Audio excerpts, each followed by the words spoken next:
దేశంలో బంగారం ధర భారీగా తగ్గింది. హైదరాబాద్ లో 24 క్యారెట్ల నాణ్యమైన 10 గ్రాముల పసిడి ధర 1,28,150కి చేరుకుంది.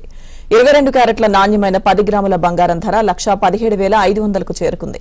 కిలో వెండి 1,65,000 పలుకుతోంది. నిన్నటితో పోలిస్తే 10 గ్రాముల బంగారం ధర సుమారు 6,000 తగ్గింది. పూర్తి అప్డేట్స్ బిజినెస్ అనలిస్ట్ రత్నాకర్ గారిని అడిగి తెలుసుకుందాం. Hello sir. హలో అండి. సార్, బంగారం ధర ఇప్పుడైతే 6,000 తగ్గినట్టుగా తెలుస్తుంది. తగ్గుదల ఇలా కంటిన్యూ అయ్యే ఛాన్సెస్ ఉన్నాయా, లేకపోతే మళ్ళీ పెరుగుతుందంటారా? లేదు, అంటే జనరల్ గా మీకు తెలిసిన ట్రంప్ గారి వాయిస్ ఇస్తూ ఉంటుంది. మొన్నటి 55% అడిషనల్ టారిఫ్ చేసి 55% చెప్పారు చైనా టారిఫ్ ని. మళ్ళీ ఇప్పుడు ట్రంప్ అన్నారు to China and I want make Jinping and reduce our exposure అన్నాడు. ట్రేడ్ రిలేటెడ్ యాక్టివిటీస్ ని మనం కంట్రోల్ చేసుకుంటామని చెప్పాడు. సో దీంతో ఏంటంటే ఇన్వెస్టర్స్ అందరూ గోల్డ్ నుంచి మూవ్ టు ఈక్విటీ అండి.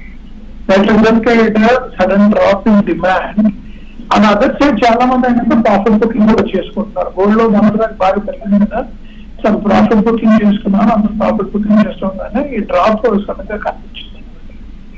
బట్ ఓవరాల్ ఇక్కడ నేను లాస్ట్ టైం కూడా చెప్పాను, peak which has reach maybe 1.5 lakhs దాకా వెళ్ళొచ్చు, అక్కడ స్టెబిలైజ్ అవుతుంది అని. Some small corrections good opportunities for people to buy the gold right. ఈ తగ్గుదల మంచిదని అంటున్నారు. జనాలు ఎవరైనా కొనుక్కోవాలంటే గుడ్ ఆపర్చునిటీ.